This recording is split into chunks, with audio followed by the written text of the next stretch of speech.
Assalamualaikum warahmatullahi wabarakatuh.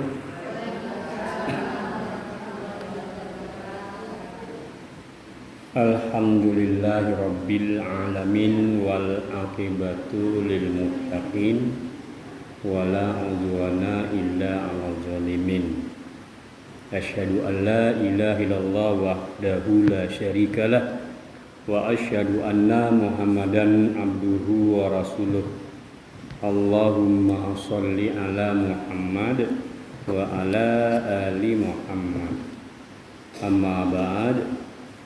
Wa qallahu ta'ala fi kitabihil karim. A'udzu billahi minasy syaithanir rajim.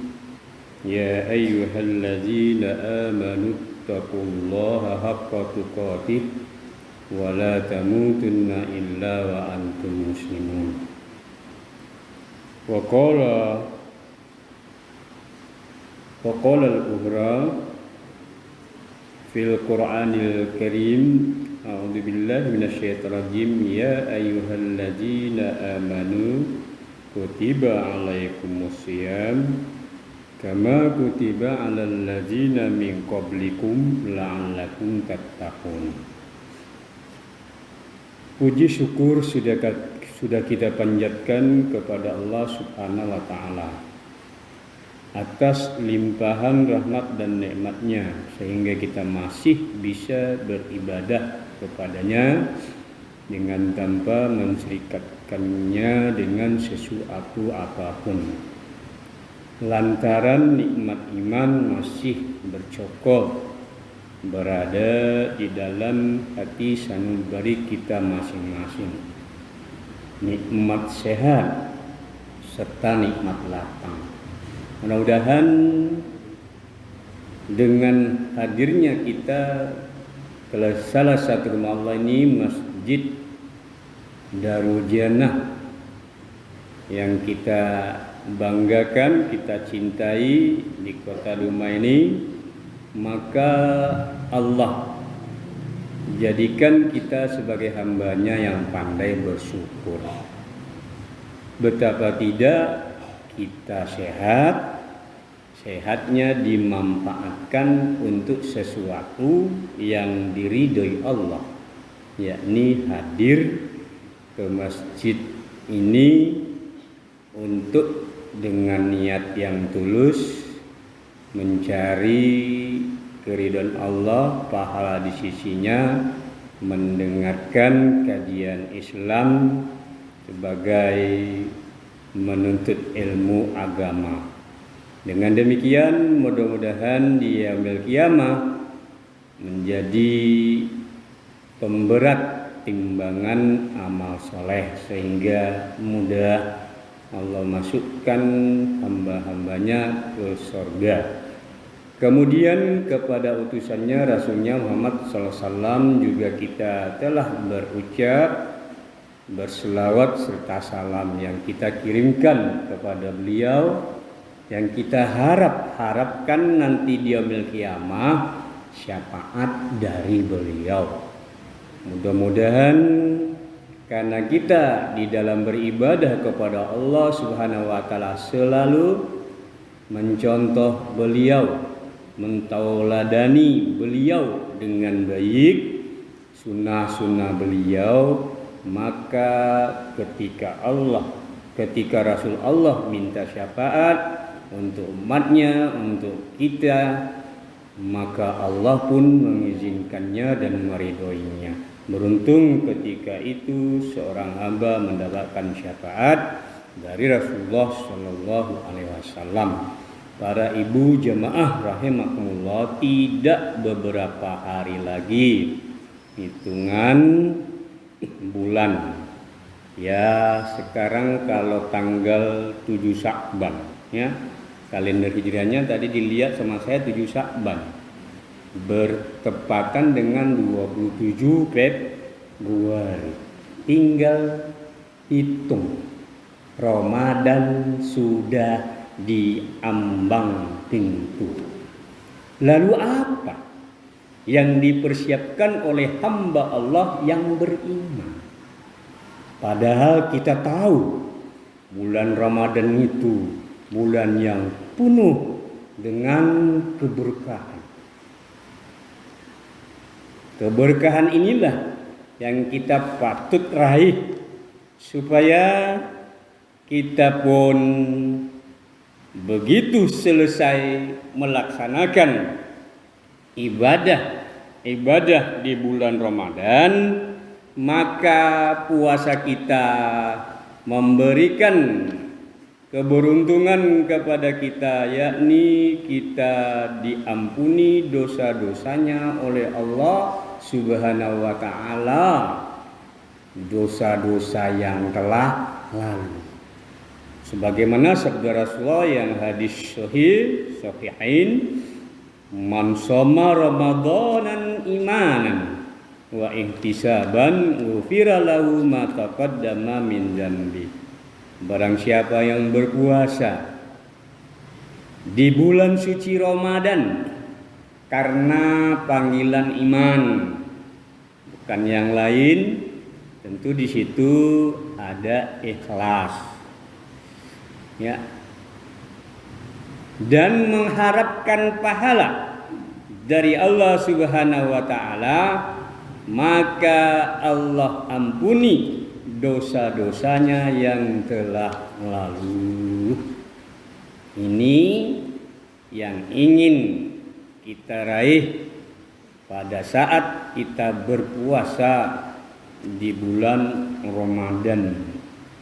Tetapi ibu jamaah rahimakumullah, tidak banyak hamba-hamba Allah yang setelah keluar dari bulan suci Ramadan dosa-dosanya diampuni, tidak banyak.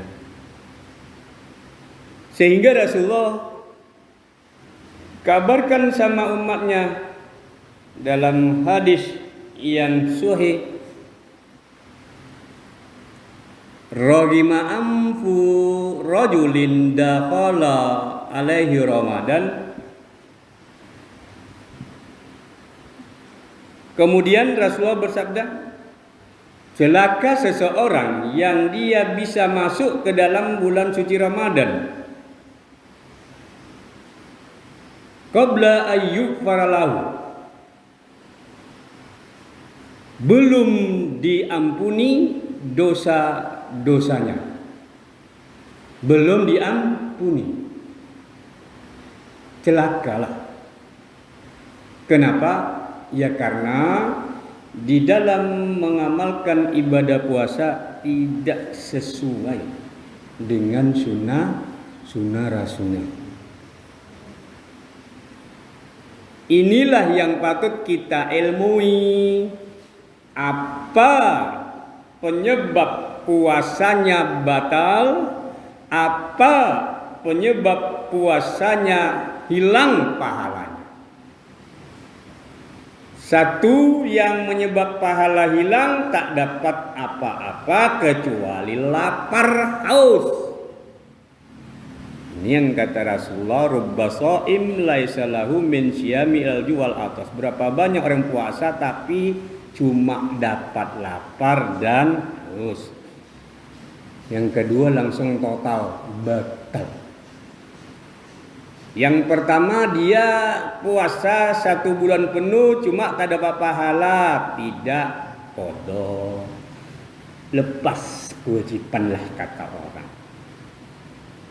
hanya sekedar gugur kewajiban. Yang kedua, masya Allah, ruginya 2 kali lipat. Puasa batalnya 10 hari, umpamanya 7 hari bagi kaum wanita yang haid, harus diqada, dibayar. Sudahlah tak dapat pahala, batal lagi puasanya, harus dibayar, rugi 2 kali lipat. Maka ulama menganjurkan, menasihati kita jauh-jauh sebelum Ramadan masuk, persiapan diri. Apa yang harus disiapkan? 1, jasmani. Jaga yang 5 sebelum datang 5. Memanfaatkan yang 5 sebelum datang yang 5. Nih salah satunya sehat sebelum ini sehat nih kita nih, jaga jangan lasak-lasak makan makanan yang banyak-banyak. Makan aja semua tuh, jaga kurangi makan yang sebelum bulan ini. Jaga. Dengan mencari sebab. Karena kalau tidak mencari sebab tak mungkin akan terjadi itu kesehatan.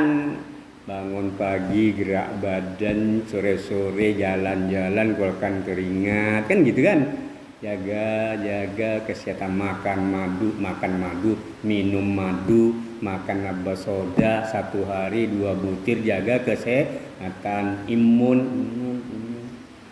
Dijaga sesuai dengan syariatnya, sesuai dengan medisnya. Sakit qadar Allah mau diapakan, sabar karena kita memang niat mau puasa. Yang kedua, ilmunya.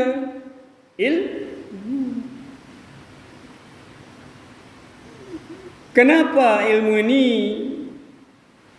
menjadi prioritas pertama bagi hamba Allah yang memang dia mau Ramadan ini membuahkan hasil dia? Ya. Ibnu Ruslan berkata, man amila amalan bigairin ilmin mardud. Siapa yang beramal tanpa ilmunya ditolak. Jadi banyak yang harus kita siapkan. Ilmu puasa tadi, rukun puasa sudah kita siapkan, tahu, hafal benar. Wajib-wajibnya sudah kita siapkan, rukun-rukunnya sudah kita tahu, sunat-sunatnya sudah kita tahu, adab-adabnya sudah kita tahu. Enak beramal dengan ilmu. Ada yang kurang tahu, adab aja kurang tahu, adab-adab berbuka nggak tahu. Padahal adab itu bagian akhlakul karimah yang akan memberatkan timbangan kelak di yaumil kiamat. Tidak ada sesuatu yang sangat memberatkan nanti di hari kiamat timbangan amal seorang hamba Allah melainkan akhlak yang mulia. Sekarang orang berbuka ini kurang adabnya, enggak dikatakan akhlak mulia. Kenapa? Begitu berbuka langsung hembat 1-2 piring, langsung lemas langsung. Kapan sholat maghribnya? Sholat maghribnya kapan? Molor kan? Molor. No, mau bangun tak kuat tuh kan? Padahal Rasul sabdakan Abdul Akmal, Abdul Akmal ya, Abdul Amal. Ditanya sama sahabat, ya Rasulullah, apa amal yang paling utama? Rasulullah menjawab, di antaranya as-sholatu ala waqtiha, sholat di awal waktu, tepat masuk azan. Makanya adabnya begitu selesai berbuka sikit, dirikan sholat. Itu tidak diketahui adab-adab berbuka tuh, berpuasa. Sunnah-sunnahnya pun nggak tahu. Diajarkan sama Rasul sunnah-sunnah berbuka. Rasul ajarkan berbukalah dengan kurma. Enggak dapat kata Rasul, tak dapat kurma ya Rasul kecuali air, dengan air. Ya. Ini tidak, pertama berbuka es teler 2 gelas. Enggak tahu sunnah Rasul dalam berbuka. Bagaimana mau berkah tuh puasa tuh. Saya yakin setelah S2 later ya, 2 gelas itu es teler lemas badan tuh.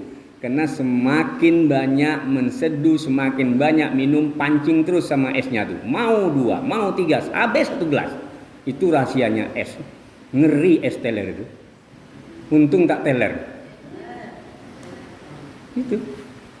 Adab tuh harus dijaga. Makanya kalau tidak kita siapkan ilmunya, mustahil puasa kita akan menolong kita tadinya. Ibu jamaah rahmatullah. Nah, lalu yang berikutnya kesabaran yang tangguh. Siapkan ini. Kenapa kesabaran yang tangguh? Karena ulama telah menetapkan Islam ini, agama Islam ini, bila diambil dari hadis-hadis, dari ayat-ayat, 2 pokok yang harus dia punya di dalam beribadah. 1 syukur, 1 sabar. Jadi kata Ali bin Abi Thalib 2, 50 syukur, 50 sabar. Kalau orang sudah nggak punya salah satu itu, celaka di dunia dan akhirat. Sabar saja nggak punya, celaka di dunia. Sabar tak punya, mau kepengen Honda baru terus, coba ya. Keluar Honda baru tukar, keluar Honda baru tukar, nggak sabar. Ngutang, ya kan? Ngutangnya apa? Kredit. Ujung-ujungnya berbunga. Itu kalau tak sabar. Maka ulama menetapkan sabar dalam 3 perkara. Yang satu sabar dalam ketaatan beribadah sama Allah. Sabar bu, ibu puasa dari terbit fajar sampai terbenam. Sabar ibu, dinanti, tenang, nggak makan, nggak minum itu ya. Nah, nggak bercumbu-cumbu sama istri tercinta, sama suami tercinta, ya bu ya. Sabar, tenang. Sabar itu kan orang yang tenang. Diam-diam aja. Yang kedua, sabar dalam meninggalkan maksiat, hal-hal yang diharamkan Allah. Tuh, riba kan maksiat, haram. Dia lakukan, tak sabar dia. Tak sabar mengarungi hidup yang sebentar penuh ujian, tak sabar dia. Ketiga, sabar menerima takdir baik dan buruk. Sabar. Dapat suami kok pemberang gitu ya. Loh, dulu kemana milihnya macam mana gitu kan. Sekarang kok baru kesal kan gitu kan. Ya bu ya. Dulu waktu milih dalam karung apa kan gitu. Enggak dilihat, enggak ditanya orang. Semua itu diajarkan sama nabinya. Sampai ke keluarganya ditanya loh. Bagus tak keluarganya itu turun? Bagus Ustaz. Itu soleh-soleh bapaknya sampai ke dapurnya. Gitu, disuruh gitu. Ini enggak, lihat wajah cantik langsung. Enggak ditanya sama tetangganya. Bagus tak anak itu akhlaknya? Gitu. Ya. Akhirnya setelah berkeluarga 1-2 tahun, nampak watak asli suami. Nampak suka marah. Salah sikit marah. Apalagi salah banyak. Akhirnya istri berkata, kesal aku milih dia. Salah pilih. Nabi sudah ajarkan kalau mau milih jodoh tuh 4 perkara udah diajarkan. Nggak sabar dia lah. Rupanya di ibadah puasa mengajarkan itu semuanya. Ya. Pertanyaannya, kenapa kok di bulan puasa bisa sabar, di bulan tak puasa Ramadan tak bisa sabar? Karena gitu kan. Kok bisa ya saya di bulan Ramadan bisa sabar ya? Setelah bulan Syawal kok tak bisa sabar ya? Kan gitu. Itu yang harus ditanya sama hamba Allah yang telah puasa. Ibu jamar doa. Kita sajikan kajian Islam kita pada kesempatan ini, kajian terakhir ini ya. Kita beri judul lah, agar puasamu diterima di sisi Allah Ta'ala. Agar puasamu diterima di sisi Allah Ta'ala. Mari simak keutamaan puasa di bulan Ramadan dari hadis Ummu Salamah dari Talha bin Ubaidillah. Dahsyatnya keutamaan puasa kalau ibu dengan ilmunya sungguh-sungguh, ngeri. Hadis ini hebat betul, memotivasi, mendorong. Kita artikan, kita baca artinya. Diriwayatkan dari Salamah dari Talha bin Ubaidillah bahwa ada 2 orang laki-laki suku Bali datang kepada Rasulullah SAW dan dia masuk Islam sama-sama. Salah seorang dari kedua itu lebih bersungguh-sungguh dan dari yang lainnya. Laki-laki yang lebih bersungguh-sungguh itu perang dia di jalan Allah, membela agama Allah pada zaman Rasul Islam baru, maka terjadi banyak peperangan, perang Badar, perang Uhud, perang Khandaq, perang Tabuk dan sebagainya. Laki-laki yang lebih bersungguh-sungguh itu kemudian meninggal dulu. Yang berperang tadi meninggal dulu.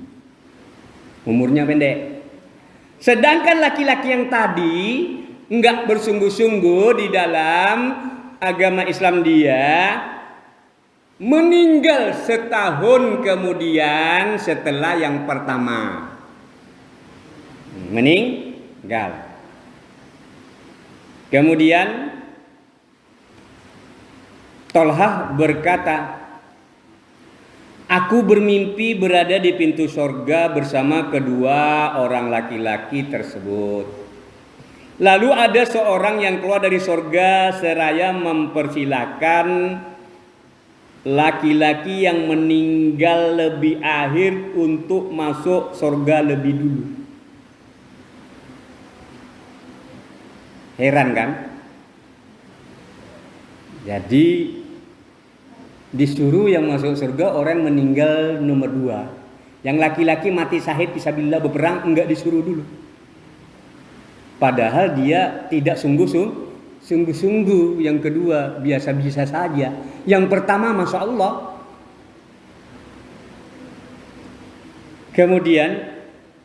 Baru kemudian laki-laki yang gugur berperang di jalan Allah. Kemudian seseorang yang keluar dari surga itu kembali kepadaku seraya berkata, kembalilah engkau karena engkau belum diizinkan masuk. Mimpi ini diceritakan kepada Rasulullah Sallallahu Alaihi Wasallam, sehingga Rasulullah pun bersabda, heran kamu, kata si Rasulullah, kok duluan masuk surganya orang yang kedua yang mati, yang biasa-biasa aja. Yang mati syahid tadi berperang jawab kok nomor 2. Min aizalika ta'jubun, dari mana kalian kok merasa heran, aneh? Rasulullah ya. Sahabat berkata, wahai Rasulullah, laki-laki ini lebih sungguh-sungguh dan ia meninggal sebagai syuhada. Kok dia terakhir masuk surga? Tentu heran kan dia. Rasulullah bersabda, alaisa qad makasa hadza ba'dahu sana, bukankah ia masih hidup selama 1 tahun setelah laki-laki pertama gugur? Rasul bilang gitu. Kan setahun kemudian laki-laki yang kedua tadi meninggal. Lalu Rasulullah bersabda,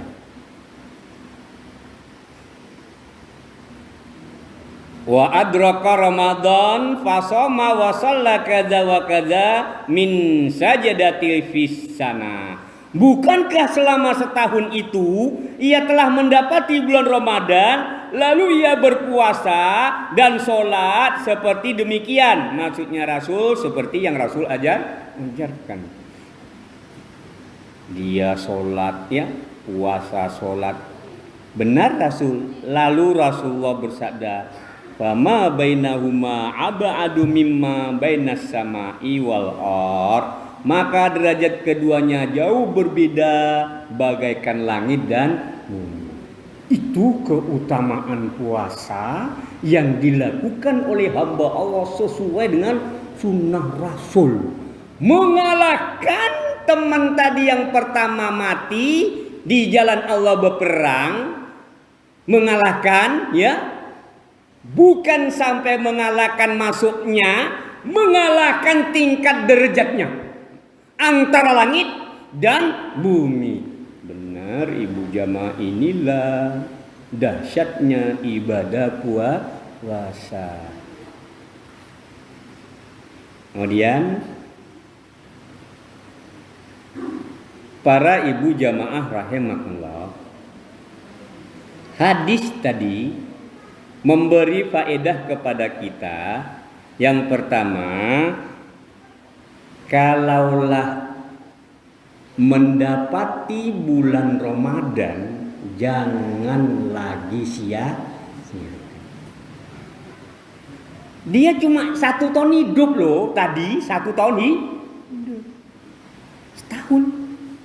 Sekali dia puasa itu. Lalu rupanya masuk surganya duluan daripada kawan dia yang masuk Islam sama tadi, yang berperang di jalan Allah fisabilillah pada zaman awal Islam Nabi. Jadi kata ulama, kalau mendapati bulan Ramadan jangan sia-siakan. Artinya dia hadapi dengan begitu saja. Melainkan harus lebih mantap, serius. Itu dia. Kemudian yang kedua,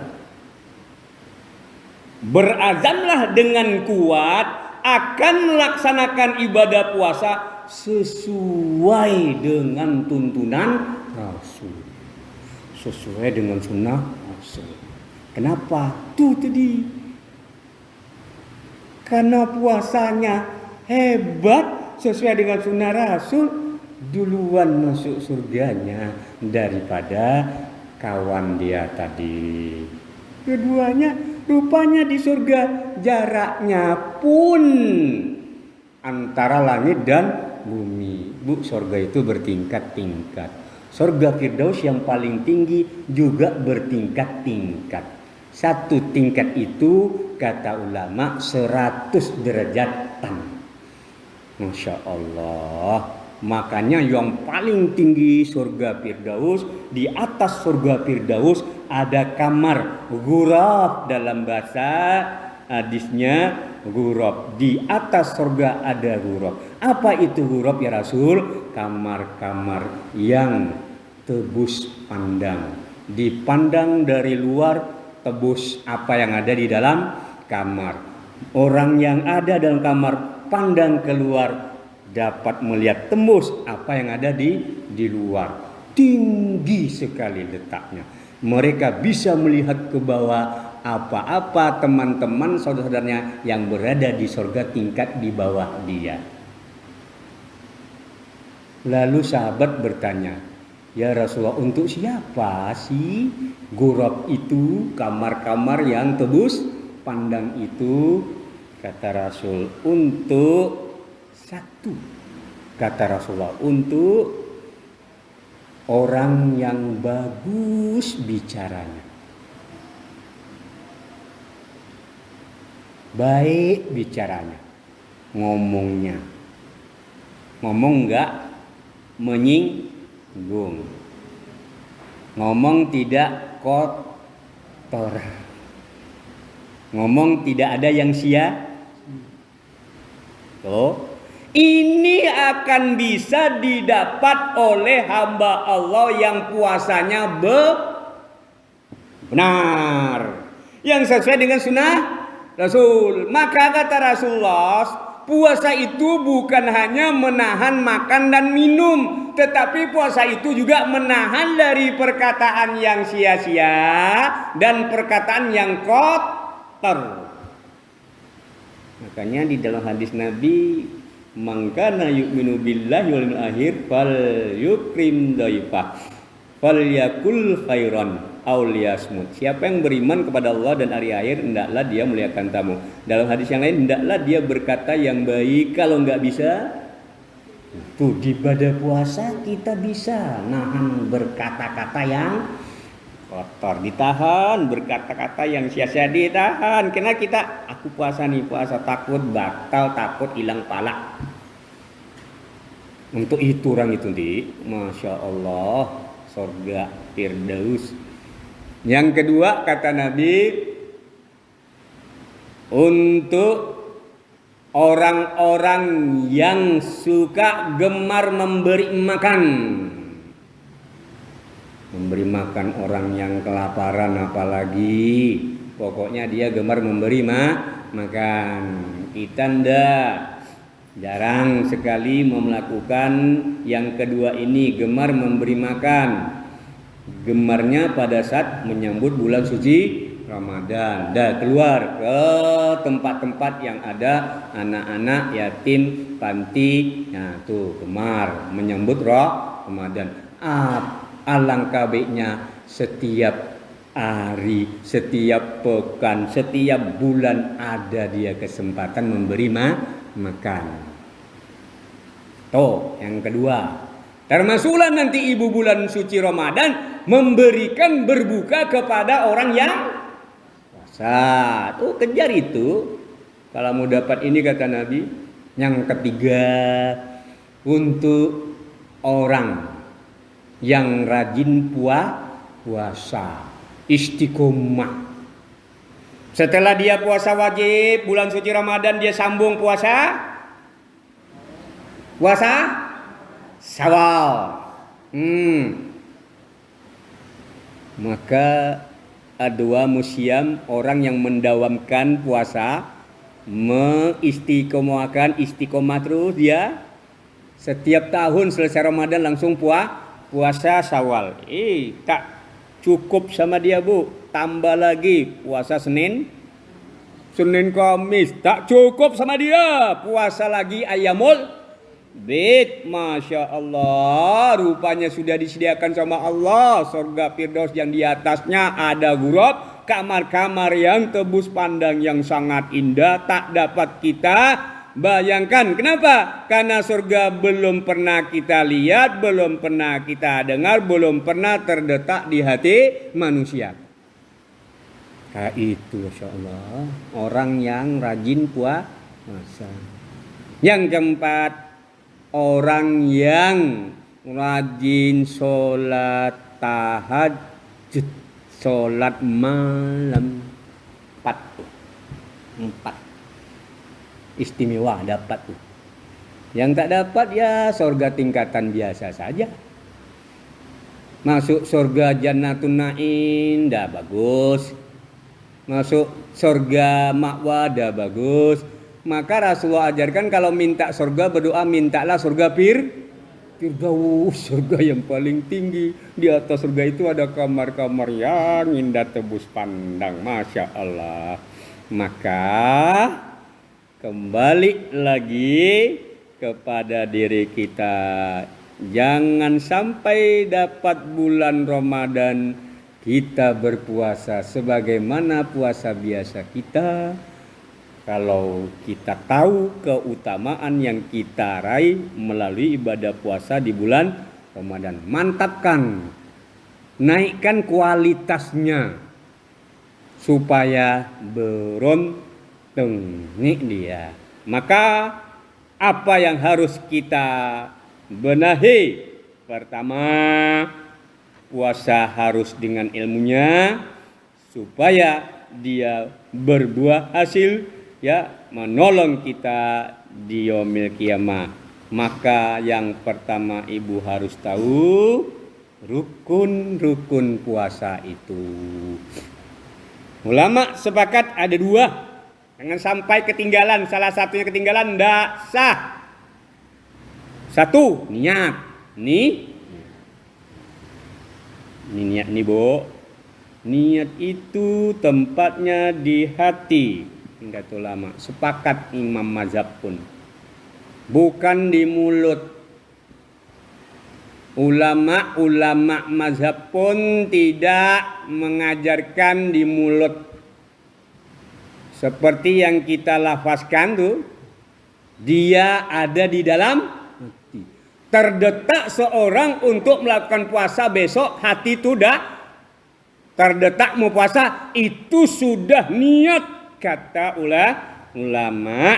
Apabila dia tidak terdetak hatinya besok mau puasa, takkan amal puasanya diterima. Rasulullah bersabda, innamal a'malu binniyat. Setiap perbuatan itu timbul karena adanya nih. Tuh, hati tuh.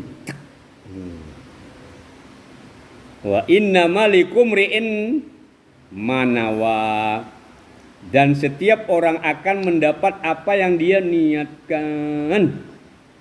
Ini ulama sepakat, yang bertujuan untuk ibadah seperti puasa, sholat, haji, ya, semuanya harus berniat. Kalau tidak berniat, tidak sah. Lalu kapan niatnya? Di dalam hadis Ummu Hafsah Ummul Mukminin berkata, Rasulullah bersabda, "Man lam yujmi syama qoblal fajr."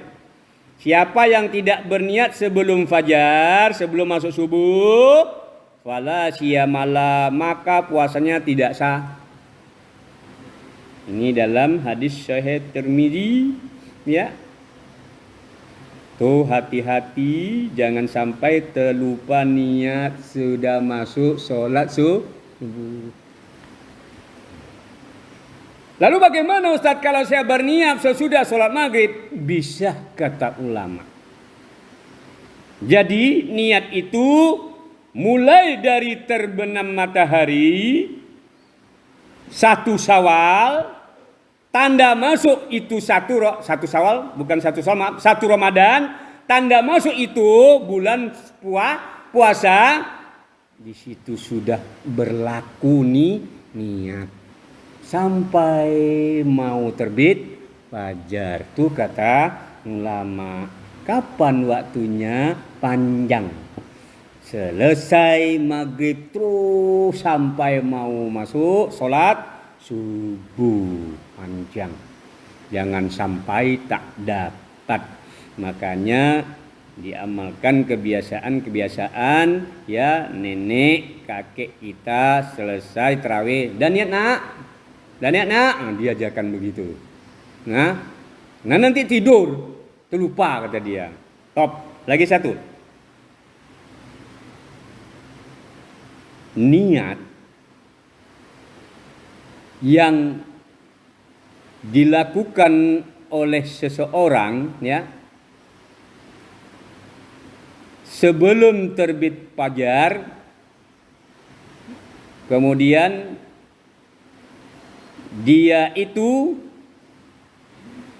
menyatakan dirinya bahwasanya besok saya mau puasa. Hatinya berkata, kemudian lalu dia sahur. Walaupun kata Syaikhul Islam Ibnu Taimiyah, dia tidak mengucapkan itu, ya, mau puasa, tapi dia itu sahur, itu sudah dianggap itu niat. Kenapa? Karena sahur itu dia melakukannya untuk puasa. Seolah-olah hati dia mau puasa. Nggak mungkin orang yang mau puasa tidak sahur. Apalagi dia tahu sahur ini adalah sunnah yang sangat dianjurkan, yakni bersahur. Jangan sampai lupa sahur. Sampai Rasul ajarkan, sahurlah kamu walaupun hanya dengan air.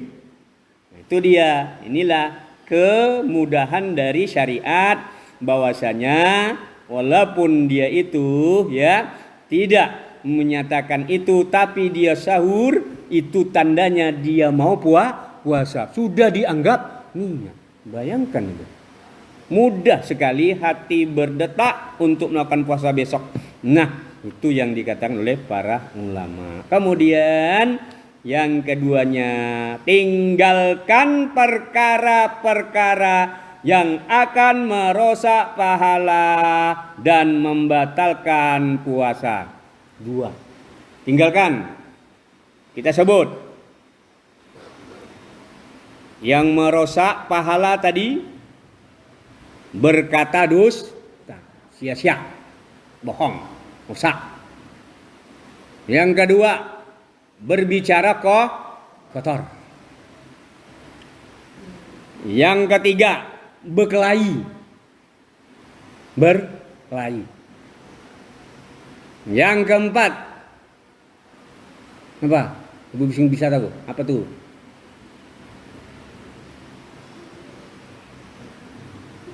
Marah-marah. Ya. Sampai terjadi perkelahian. Maka Nabi ajarkan, kalau kamu dicaci orang, dimaki-maki orang, diajak kelahi orang, katakan, saya puasa. Sampai 3 kali. Saya puasa. Jangan lepas kontrol, marah. Tak sabar. Jadilah tuh. Habis. Ya. Maka walaupun ibu bisa membalas, katakan saya puasa, sabar. Bukan tak bisa membalas, Mas. Bukan tak bisa membalas, Uni. Kalau tak percaya besok 1 Syawal kau, kata dia. Begitu sampai. Saya puasa, jadi kata Rasul, jaga pahalanya supaya jangan hilang. Nanti kalau sumbing kan tak sedap. Makanya untuk membersihkan itu zakat fitri. Bayar zakat fitri untuk membersihkan orang-orang yang puasanya kotor, ngomongnya ini dan sia-sia. Dan kata Nabi, untuk memberi makan fakir miskin. Zakatul fitri tutma'u lil masakin, ya. Waktu ratul lisoim anil faksa, ya, anil lagwa. Nah, itu dia. Zakat fitri itu untuk memberikan fakir miskin makan dan untuk membersihkan orang yang puasa dari perkataan yang kotor, nah, dan sia-sia. Yang membatalkan, 1 bagi laki-laki, ya, mengeluarkan mani dengan sengaja, ya, di siang hari. Kemudian makan dan minum dengan sengaja, batal. Ketiga, memasukkan sesuatu yang sama fungsinya dengan makan, seperti infus. Cek, kenyang dia. Kenyang, ya. Kemudian muntah dengan sengaja. Dah? Batal. Keluar darah haid bagi wanita di siang hari, atau 5 menit mau berbuka. Dah batal lah. Aduh, 5 menit keluar pula. Gitu ya. Alhamdulillah. Jangan marah-marah. Itu nikmat. Kalau sabar dapat pahalanya, lagi puasa pahalanya itu lagi. Tahu lagi Allah. Jangan marah-marah. Besok dibayar. Syawal. Ya. Hilang akal, gila seketika. Ya. Gila seketika. Kemasukan jin dia kan. Nah, itu dia. Kemudian berikutnya, yakni adab-adab dan sunnah-sunnah orang yang berpuasa. 1, bersaur. sahur. Jangan tak sahur tadi ya. Kemudian memperbanyak baca Quran. Lalu berikutnya bersedekah. Rasul kalau bulan Ramadan karena dermanya sedekah ya kayak angin yang berembus gitu ya. Puasa di bulan Ramadan memang sedekah lebih utama ya. Maka mereka pun berlomba-lomba bersedekah.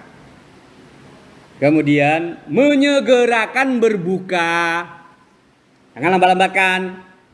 Menyegerakan berbuka.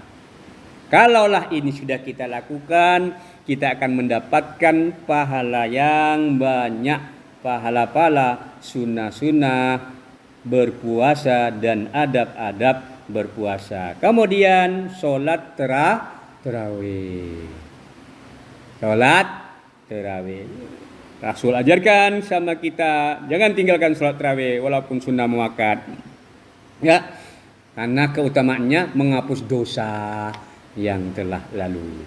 Man qoma ramadanan imanan wa ihtisaban ghufira lahu ma taqaddama min dzambi. Siapa yang mendirikan sholat tarawih di malam Ramadan dengan keimanannya mengharapkan pahala, diampuni dosa-dosanya yang telah lalu. Ini adab-adab sunnah-sunnah ya di dalam berpuasa. Kemudian ya yang terakhir ibu jamaah rahmatullah, rahasia daripada ibadah puasa ini, mengapa ibadah puasa ini dibanding dengan ibadah-ibadah yang lain tidak ada yang sebanding dengan dia. Ketika sahabat bertanya kepada Rasulullah, ya Rasulullah, wasiatkan aku beberapa perkara di dalam Islam atau satu perkara dalam Islam supaya aku dapat mengamalkannya, aku beruntung. Apa kata Rasulullah? Alaikum bisyam, atas kamu berpuasa. Bainah, karena sesungguhnya puasa itu la idlalah, tidak ada yang sebanding. Tidak ada yang sebanding ya. Inilah. Oleh karena itulah Allah telah tetapkan semua amalan anak Adam untuknya kecuali puasa. Untuk aku kata Allah. Maka antara dirinya dengan Allah ibadah puasa. Mau dipamer macam mana puasa, Bu? Mau dipamer macam mana puasa? Puasa bisa ditipu-tipu orang sama dia, ya kan? Tapi Allah bisa? Enggak. Ibu nampak suami ibu pulang kerja dari kantor. Dia tak puasa umpamanya. Pergi ke kedai kopi sana, ya, makan lontong apa, pulang jam 3. Pura-pura letoy dia tuh. Aduh, panas lah kata dia. Ibu ya, ketahuan enggak? Ketahuan enggak? Enggak tahu kan? Betul-betul puasa lapar mah kata dia. Betul mah, haus mah. Aku mau tidur dulu lah. Padahal sudah kenyang. Sama Allah bisa. Itu maksudnya kata ulama, enggak bisa dipamer-pamer puasa itu. Tapi kalau sedekah bisa. Bisa bawa aja tuh. Satu mobil makanan nasi bungkus mah. Pelan-pelan jalannya. Pelan-pelan buka kap belakangnya. Orang dan nampak nasi bungkus. Mau dibawa kemana tuh? Katanya gitu ya. Ke panti sana. Oh banyak. Ya. Apalagi haji. Nggak bisa lagi disembunyikan. Ya Bu ya. Haji nggak bisa. Umroh nggak bisa. Mana sebelum haji umroh sudah pakai pamer. Apa pamernya? Undang tetangga makan. Makan? Iya kan? Supaya apa? Ayo supaya apa tuh? Dia ngundang tetangga makan supaya apa? Supaya tahu. Yang kedua? Yang kedua apa? Doa selamat. Minta doa sama orang itu keliru. Seharusnya dia mendoakan orang itu. Supaya dia naik haji. Akan terbalik kan? Keliru lah. Yang diinginkan yakni kata para ulama bermaaf. Ini perjalanan jauh, entah hidup entah mati 40 hari tuh. Bu, permisi Bu. Kenapa? Saya mau jalan jauh. Sapar jauh. Kalau ada dosa. Nah, ini tetangga sebelah. Gitu. Baru agak tersembunyilah. Nah, itu maksudnya. Payah mau disembunyikan, payah memang itu. Memang payah, ya. Nah, jadi apa kata ulama supaya puasa kita ini memang ya diterima Allah Subhanahu wa taala tadi. Yang pertama, ikhlas. Ketulusan hanya mengharapkan pujian Allah, ridho Allah. Nah, hanya Allah yang tahu saya puasa. Tak ada urusan sama orang lain. Kemudian yang keduanya, jalani ibadah puasa itu sesuai dengan sunnah nabinya. Sesuai dengan sunnah nabinya. Nabi suruh sahur lah. Nah, Nabi suruh berbuka cepat, berbukalah. Ada satu lagi kelupaan, Nabi suruh akhirkan sahurmu. Jangan dicepet, bukanya dicepet, sahurnya akhirkan. Bagaimana akhirnya? Antara 20 menitan masuk sholat subuh. Kami sahur bersama Rasul, kata Anas bersama sahabatnya. Setelah kami selesai sahur, lalu Bilal azan subuh, lalu kami tanyakan, kira-kira berapa lamanya kita tadi? Kata sahabat, kira-kira 50 ayat dibacalah. Jadi dibentang sama waktu kira-kira 20 menit ke bawah. Akhirkan sahur. Kenapa? Hikmahnya kata ulama akan mudah mendirikan sholat subuh. Tapi kalau ibu sahur 2:30 atau jam 3 insya Allah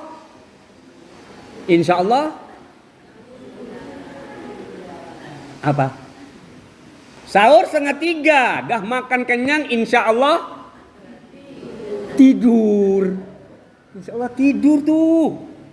Karena udah diisi kenyang, enak tidur. Tapi kalau lapar tak bisa tidur. Makanya orang puasa ini sulit mau tidur, lapar. Tuh hikmahnya di situ, disuruh akhirkan sahur sama Nabi. Kata ulama begitu supaya kita gampang mudah mendirikan sholat subuh. Siapa yang mendirikan sholat subuh berjamaah, masya Allah, sholat syah berjamaah, sholat subuh berjamaah, kayak mendapatkan pahala sholat satu malam suntuk. Siapa yang bisa sholat satu malam suntuk? Ini kalau nggak dapat, ya tak dapatlah dia sholat subuh berjamaahnya.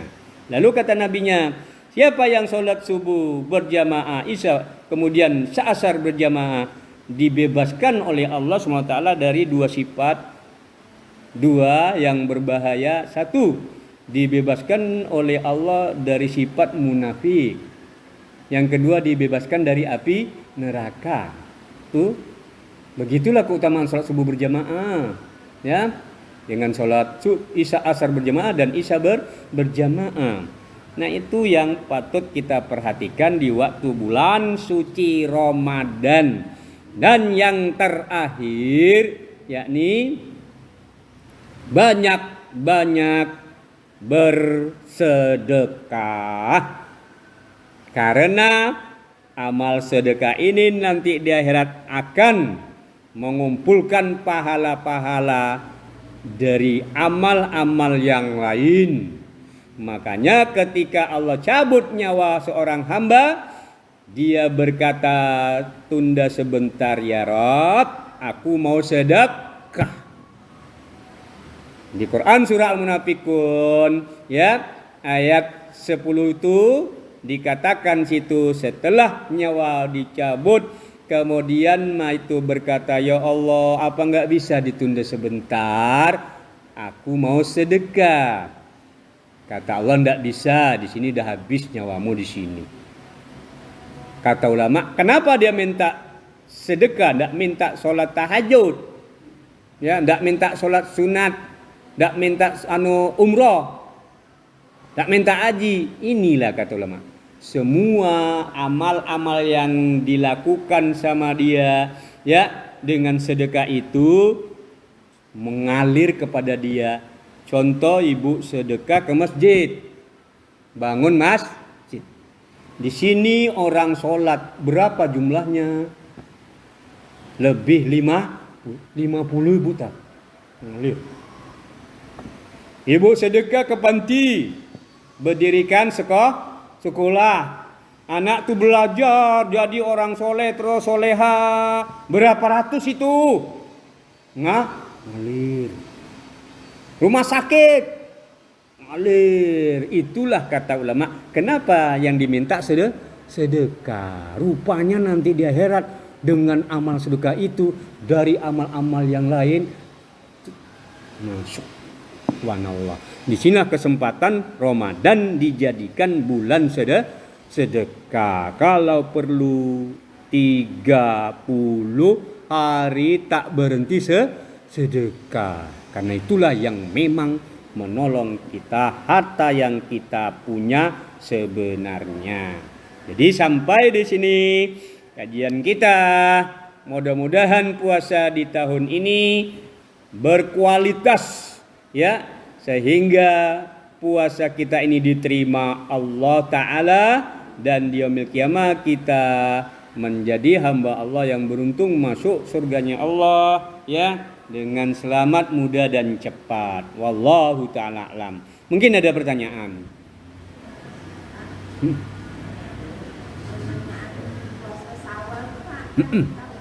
Iya, langsung. Tak apa-apa katanya Buya. Ada saudari kita bertanya, barakallahu fik, ya. Semoga Allah memberkati ibu, keluarga dan kita semuanya. Kita puasa Syawal. Setelah puasa Ramadan habis, tak punya utang.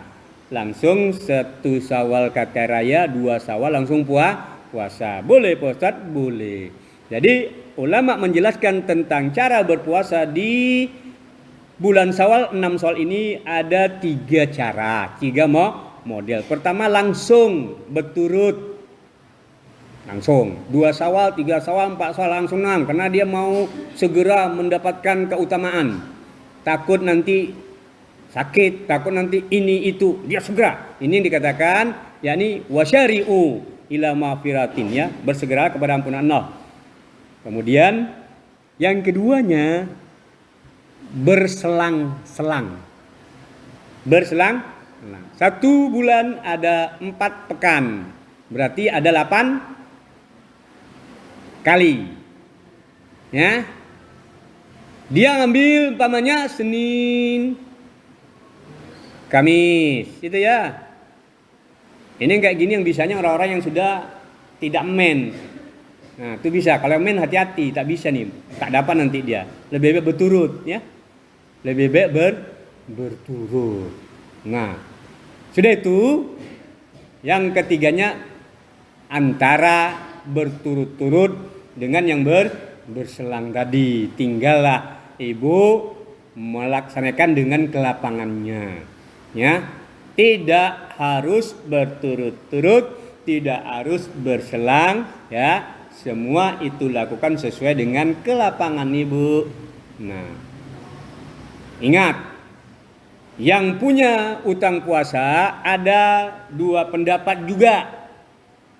Yang pertama bayar dulu utang puasanya, baru puasaan 6. Ini kata Syekh Shalih Utsaimin, dia bayar dulu kata dia. Kenapa? Kalau dia tak bayar, walaupun dia sudah bisa melaksanakan puasa 6, belum lagi dicatat amalan puasa seolah-olah 1 tahun, belum. Masih digantung, belum dia. Barang siapa yang puasa 6 hari, ya, di bulan Syawal, karena mengikuti bulan setelah Ramadan 6 hari, maka dia akan mendapatkan puasa seolah-olah 1 tahun. Dia belum bayar puasa. Bayar puasa 6, dia puasa 6, belum. Kecuali puasa Ramadannya sudah dia penuhi 1 baru. Yang kedua, boleh, ya, bayar, boleh puasa 6 dulu baru bayar utang. Yang tadi bayar utang dulu baru puasa 6. Yang kedua, puasa 6 dulu baru bayar utang. Makanya ada mereka berdalil puasa Ramadan boleh dibayar kapan saja kata mereka.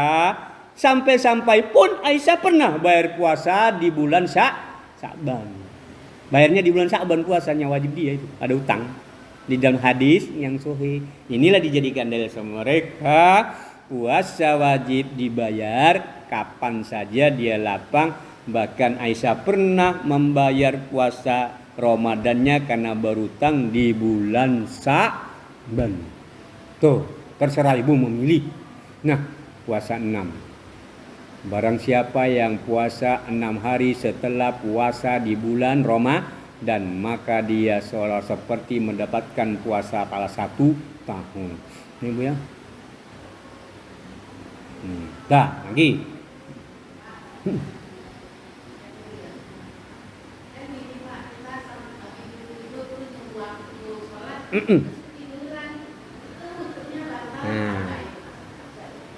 Ada 3 pendapat lagi tuan.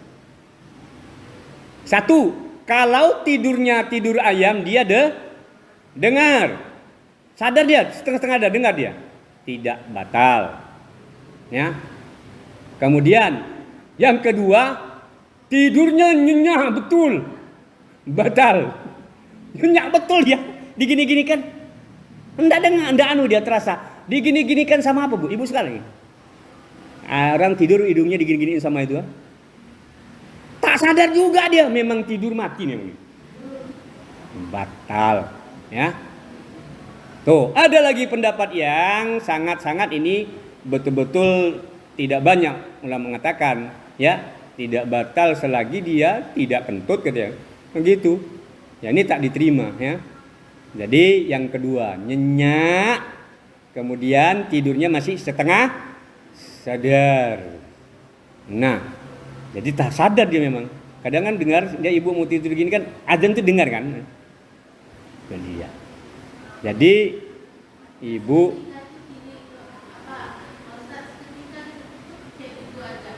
ya berarti tadi ibu tak sadar tadi itu. Kenapa? Begitu ini terkejut kan? Nah, tadi tak sadar berarti. Iya, ambil wudhu batal dia. Kalau orang yang tidak gini dia tidurnya setengah tuh. Setengah dia. Kalau gini memang dia tadi tidur tuh. Nah, gitu dia. Itu udah tidur nyenyak dia. 3-5 menit dia tidur nyenyak dia. Karena langsung kaget dia. Tapi kalau orang tidur ayam tidak dia, tidak aja dia. Ya, makanya inilah yang dikatakan bahwasanya tidurnya orang-orang soleh itu bukan tidur. Dia sadar, matanya memejam. Tapi dia tahu lingkungan tuh terasa sama dia. Nah, cuma mengistirahatkan badan dengan hati dia, ya itu ya yang lesu, lemes, ya itu dia. Kalau tanggalam, ya oke.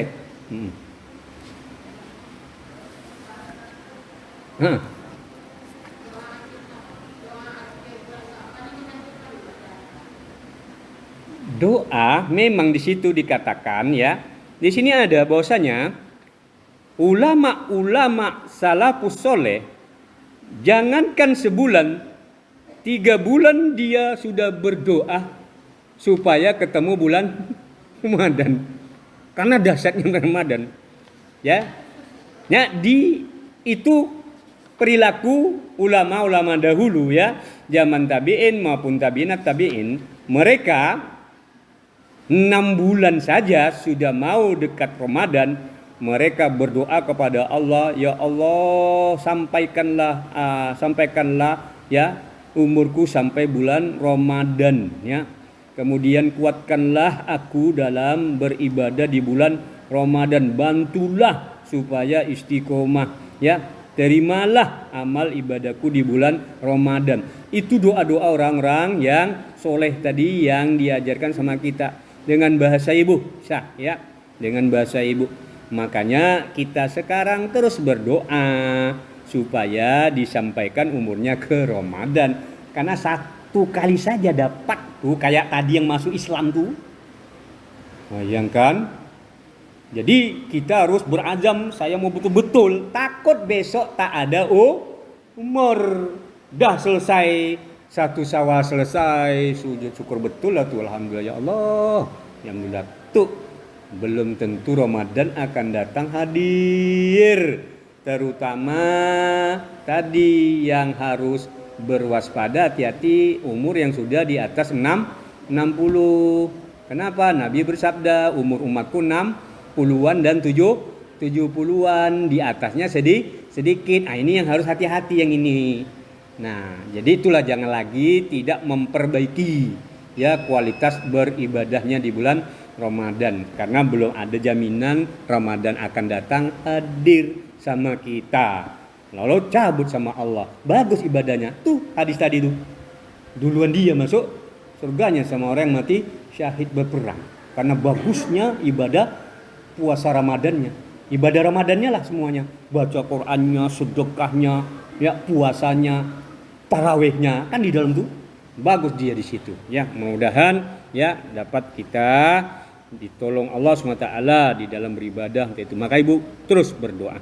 Akhirnya kita cukupkan saja apa yang kita sampaikan tadi, mudah-mudahan jadi ilmu yang bermanfaat buat kita, menjadi timbangan yang berat kelak di yaumil qiyamah. Lebih dan kurang saya mohon maaf, yang sebesar-besarnya yang benar itu datang dari Allah SWT. Hilaf salah dari pribadi saya, kurangnya ilmu bisikan setan. Akhirnya kita tutup dengan zikir kafaratul majlis. Subhanakallahumma wa bihamdika asyhadu an la ilaha illa anta astaghfiruka wa atubu ilaik. Assalamualaikum warahmatullahi wabarakatuh.